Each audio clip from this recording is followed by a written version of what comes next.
ఇప్పుడు జీవాహారము ఎలా ఇజ్రాయేలు ఈ మొదటి సూచక్రియను చూసిన తర్వాత మారా నీళ్లను మధురం చేసిన తర్వాత కొన్ని దినాలు ప్రయాణం చేసిన తర్వాత మరలా వారికి ఆహారం అవసరమైంది. దేవుడు అడిగినప్పుడల్లా ఆహారం ఇస్తూ ఉన్నాడు. ఆహారము తింటూనే వారు ప్రయాణం చేస్తూ ఉన్నారు. కానీ ఒకసారి ఏమైందంటే వారికి ఐగుప్తులో తిన్నటువంటి ఆహారం గుర్తుకొచ్చింది. మేము ఐగుప్తులో ఉన్నప్పుడు తిన్నటువంటి ఆహారం మాకు కావాలి మోషే అని మోషే మీద సనుకున్నాడు. ఇజ్రాయేల్ సమాజం అంతా కూడా ప్రయాణం అంతా కూడా ఇంకా ప్రయాణ కాలం అంతా కూడా వారు సనుగులతోనే గడుపుతూ దేవుని మీద సనుక్కుంటూనే ప్రయాణం కొనసాగించారు. చివరిగా వీరు వాగ్దాన భూమిలోనికి ప్రవేశించేటప్పుడు వారి భవిష్యత్తు ఏ విధంగా ఉంటుందో వారికి తెలియదు. వారు ఏమీ ఆలోచించట్లేదు. మనం వాగ్దాన దేశానికి వెళ్తున్నాం కదా, మనం వాగ్దానం చేరుతున్నాము, దేవుడు పాలు నీళ్ళు ప్రవహించే దేశానికి మనం తీసుకువెళ్తున్నాడు, కాబట్టి మనం నిరీక్షణ కలిగి ఉందాము, కాబట్టి మనం తృష్ణ కలిగి ఉందాము, కాబట్టి మనం ఆశ కలిగి ఉందాము, దేవుడు ఎలా నడిపిస్తే అలాగ మనం ప్రయాణమై వెళ్దామని ఏ ఒక్కరిలో కూడా ఇటువంటి ఆలోచన లేదు. కాబట్టి అటువంటి ఆలోచన ఉంటే దేవుని మీద భారం వేసి వారి ప్రయాణాన్ని కొనసాగించేవాడు. కానీ వారిలో ఏముందంటే పాత విషయాలు, వెనుకటి విషయాలు జ్ఞాపకానికి వస్తూ సనుగుతూ ఉన్నారంట. ఈ దినాల్లో చాలా మంది కూడా క్రైస్తవుల్లో కూడా పాత జీవితం వైపు మళ్ళుతారు. పాత జీవితాన్ని జ్ఞాపకం తెచ్చుకుంటారు. అప్పుడప్పుడు పాత జీవితంలోకి వెళ్ళి అప్పుడైతే నేను ఇలా చేశాను, అప్పుడైతే చాలా బాగుంది అనుకుంటారు. ఇంకొకసారి ఏమనుకుంటారంటే పాత జీవితం అంటే ఏదో పాపం చేసినటువంటి జీవితం కాదండి. పాత జీవితంలో ఏం చేసామో ఆచారాలు పాటిస్తూ అవన్నీ చేస్తుంటారు కదా, అప్పుడప్పుడు ఈ విశ్వాస జీవితంలో కూడా ఆ పాత జీవితంలో చేసినటువంటి విషయాలు బయటపడతా ఉంటాయి. ఎప్పుడు శ్రమలు వచ్చినప్పుడు, ఇరుకులు వచ్చినప్పుడు, ఇబ్బందులు వచ్చినప్పుడు, ఆ పాత అనుభవాల్లో ఉన్నప్పుడు ఇవి జ్ఞాపకం చేసుకుంటూ అందులోకి పడిపోతారు. కాబట్టి దేవుడు అంటా ఉన్నాడు, మీరు వాగ్దాన భూమికి చేరబోతున్నారు, ప్రయాణమవుతూ ఉన్నారు, కాబట్టి మీరు వెనక తట్టు తిరిగి చూడొద్దు అన్నాడు దేవుడు. అయినా వారు చూస్తున్నారు. దేవుడు కూడా మనందరికీ సెలవిచ్చే మాట ఇదే, మీ పాత స్వభావాన్ని మీరు విసర్జించారు, మీ యొక్క పాత ఆలోచనలను వదిలిపెట్టారు, మీ పాత జీవితాన్ని మీరు వదిలిపెట్టి కొత్త జీవితాన్ని జీవిస్తున్నారు, కాబట్టి వెనుతట్టి తిరిగి చూడొద్దని ప్రభు సెలవిస్తున్నారు. అయితే ఈరోజు ఈ పాఠంలో జీవాహారంగా ఉన్నటువంటి ప్రభు జీవాహారంగా ఉన్నాడు. ఎలా జీవాహారంగా వారి మధ్యలో ప్రవేశించాడంటే ఈ యొక్క సంఘటన అంతా కూడా ఈ నిర్మాకాండము 16వ అధ్యాయం అంతా చదివితే ఇక్కడ ఈ సంభాషణ ఉంటుందన్నమాట. దేవుడు వారికి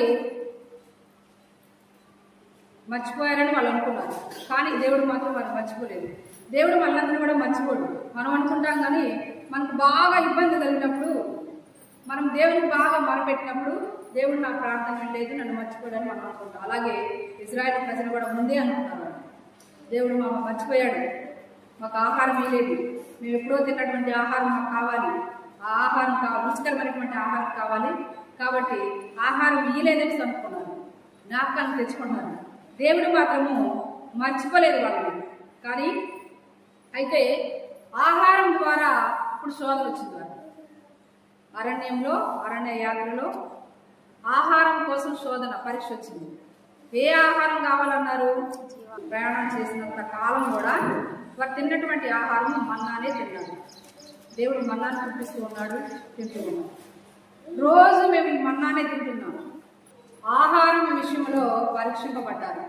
మాకు ప్రభువా, మోషేని అడిగారు, ప్రభుని కాదు, ప్రవక్త అయినటువంటి మోషే గారిని అనుకొని మాకెప్పుడు ఈ మన్నానైనా మాకు కావాలి, ఏం కావాలి? మాంసం కావాలని అడిగారు.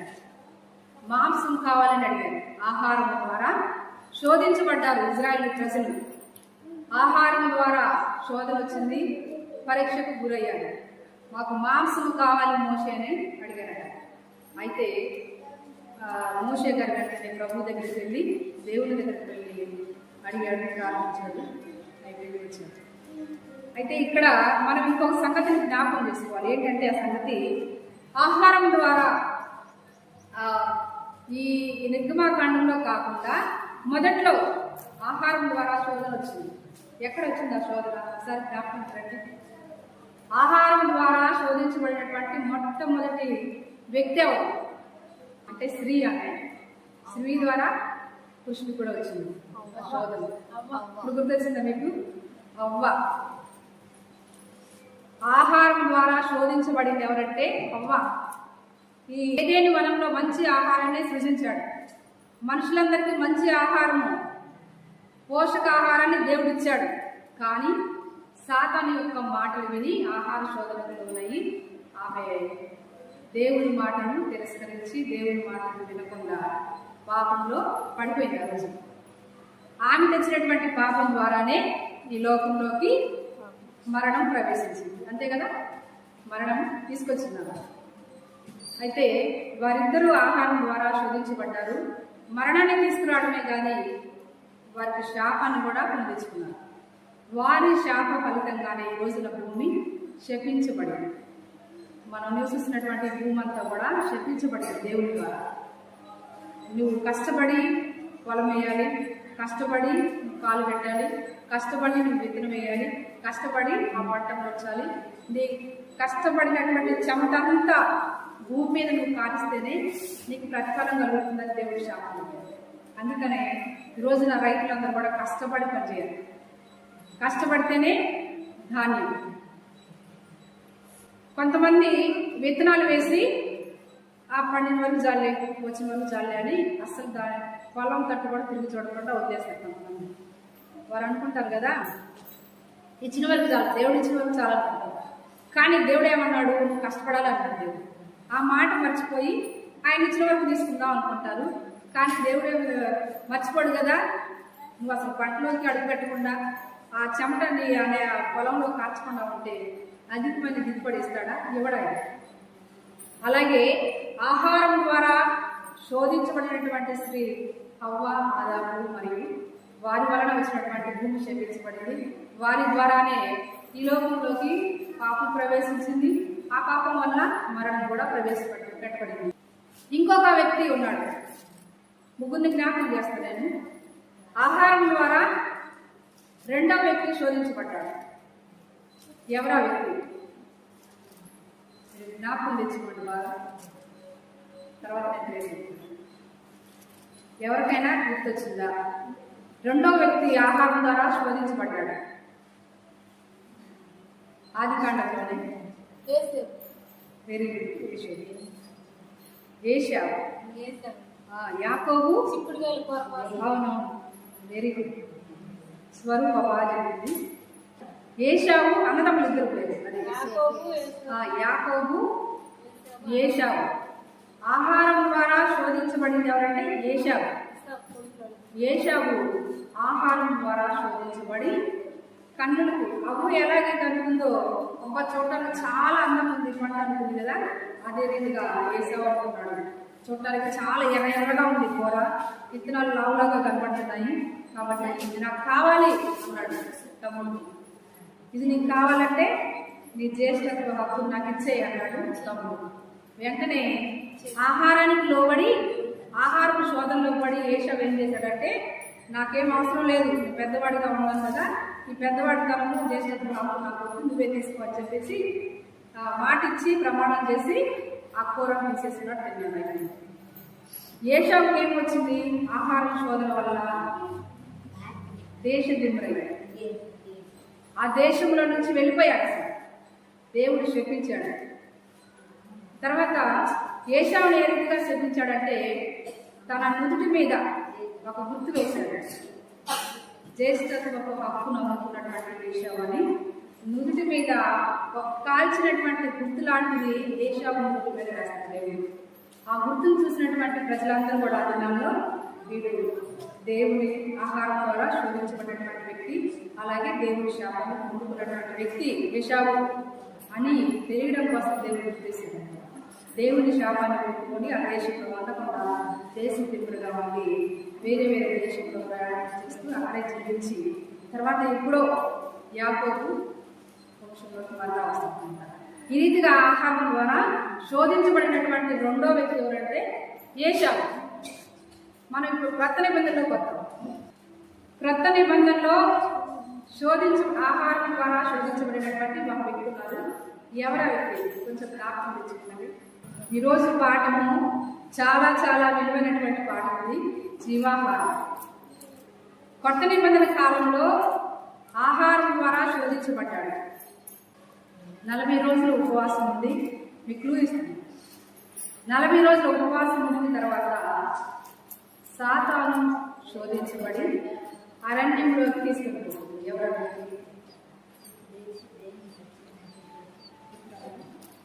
యేసు ప్రభు వారిని.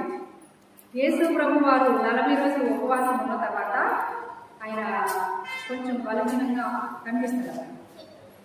శరీరము నీరసించిపోయినట్టుగా కనబడుతుంది. అయితే ఆహారం లేనటువంటి ఉపవాసం ఉన్నప్పుడు ఆహారం కోసం సాతాను శోధనలు ప్రభు వారికి శోధన వచ్చినప్పుడు ఆ సాతాను అరణ్యంలోకి తీసుకుని వెళ్ళిపోతుంది.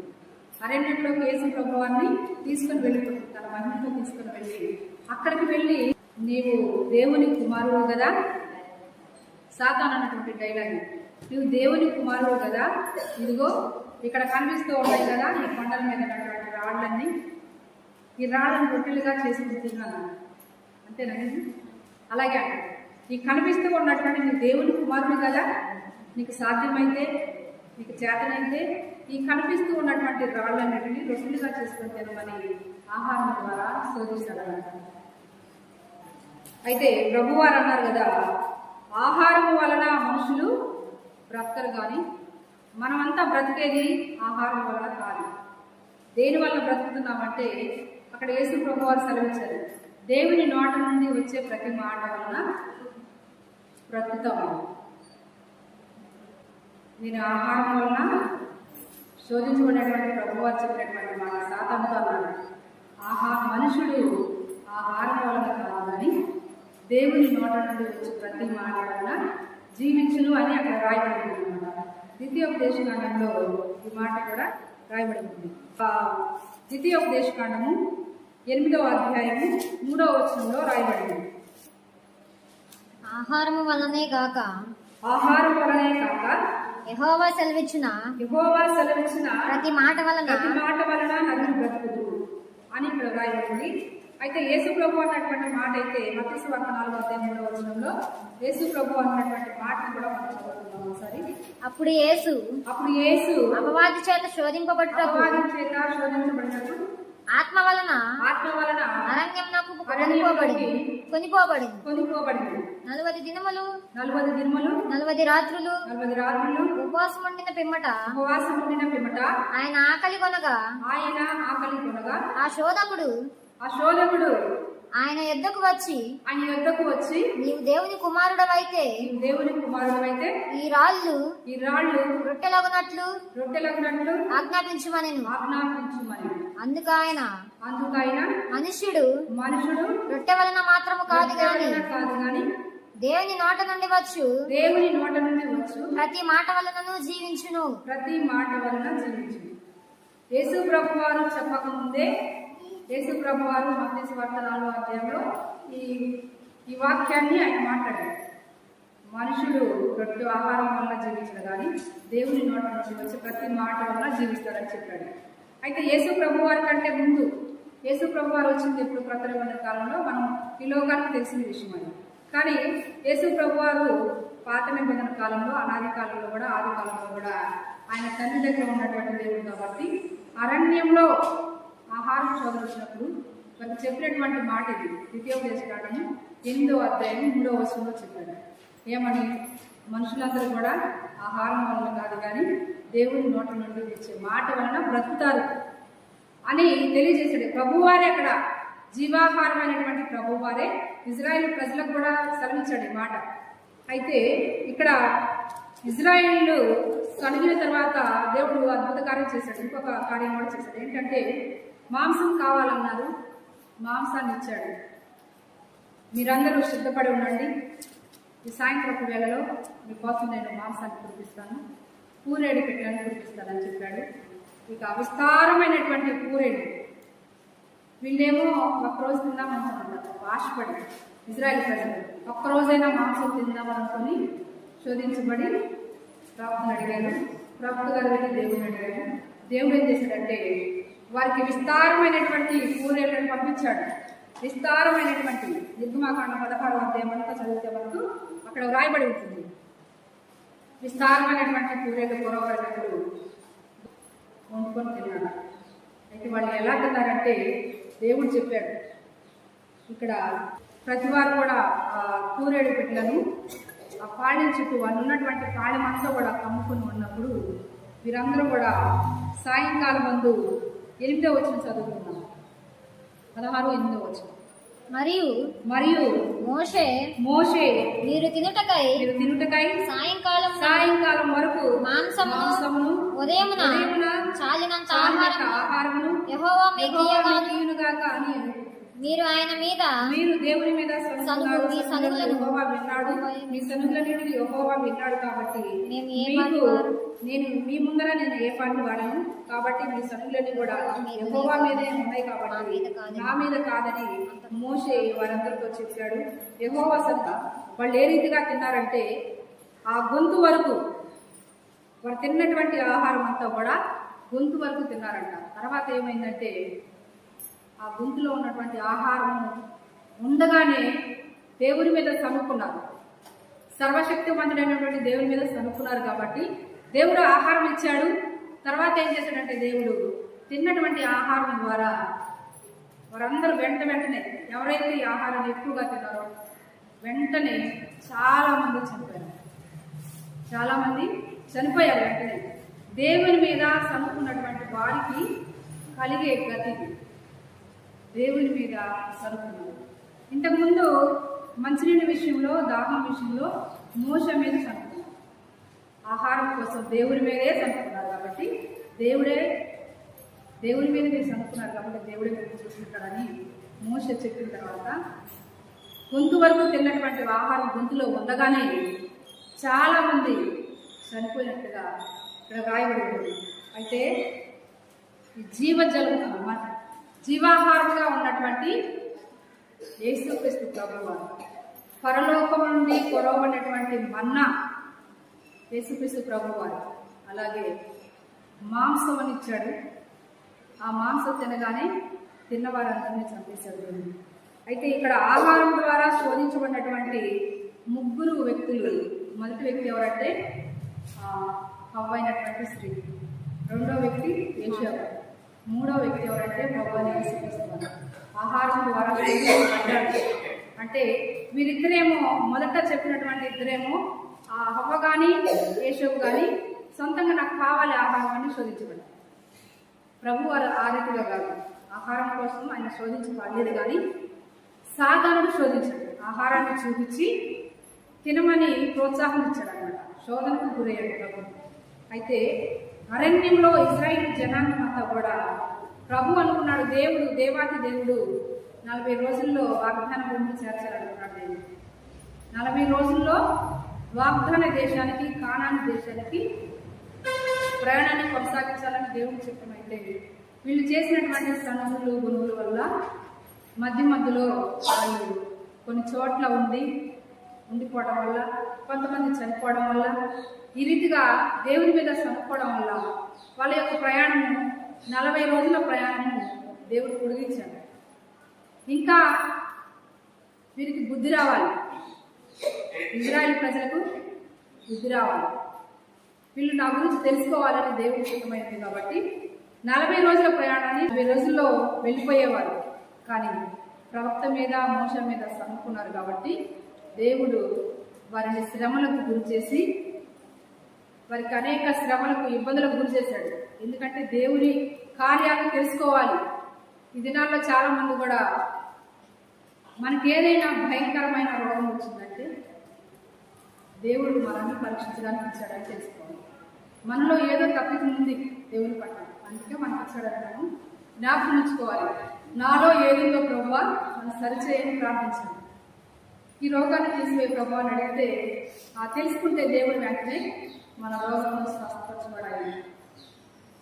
ఇజ్రాయిల్ ప్రజలతో దేవుడు చెప్పాడు, ఐగుప్తుల్లో ఉన్నటువంటి ఏ రోగం కూడా మీ మీదకి రాని వాగ్దానం చేసేటువంటి దేవుడే మనతో కూడా ఆయన సెలవిస్తున్నాడు. స్వస్థపరచు యెహోవాను నేనేనని ఆయన ప్రకటిస్తూ ఉన్నటువంటి దేవుడై ఉన్నాడు. కాబట్టి జీవాహారముగా ఉన్నటువంటి ప్రభువారు, అలాగే జీవజలంగా ఉన్నటువంటి యేసుక్రీస్తు ప్రభువారే మనందరికీ ఈ జీవాహారము. యోహాను సువార్తలో ఇంకొక మాట వ్రాయబడి ఉంటుంది. యోహాను సువార్త 6వ అధ్యాయము 31వ వచనం, మరి 32, తర్వాత 38, 39 వచనాల్లో యేసు ప్రభువు సెలవిస్తూ ఉన్నాడు. ఎవరైనా కానీ నా శరీరమును తినాలి, నా రక్తమును త్రాగాలి, పరలోక రాజ్యానికి చేరగలరు అని ఆయన అక్కడ మాట్లాడుతూ ఉంటాడు ప్రభువు. అంటే మనము అరణ్యంలో ఆహారంగా ఉన్నటువంటి యేసుక్రీస్తు ప్రభువారే అరణ్యంలో జీవజలంగా ఉన్నాడు.